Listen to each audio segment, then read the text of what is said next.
somebody to do it for us? Ayun ang mga instructor namin.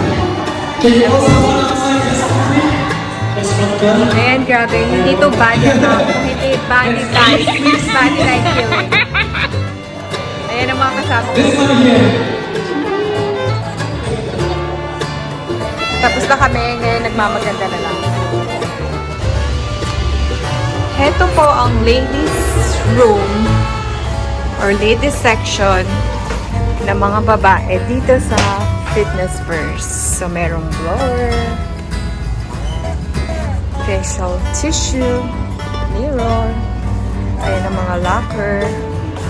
At dito ang yan, may sauna, toilet, faucet, at meron din mga shower. Ngayon, tapos na ako nag-sauna at steam bath. So, ready na ako for shower.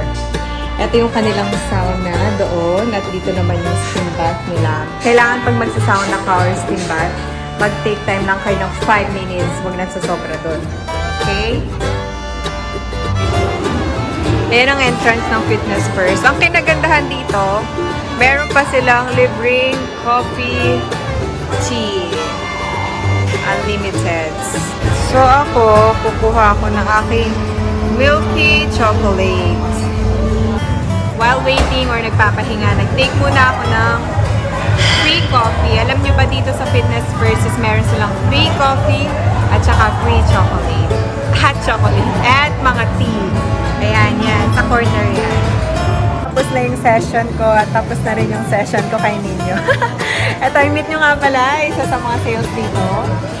Just in case na gusto nyo at mapagawi kayo dito sa Deira City Center, sa Fitness First, nire-recommend ko sa inyo si NINO. Hanapin nyo lang siya para sa ganun, mabigyan kayo ng magandang price and discount pag magpa-register kayo dito.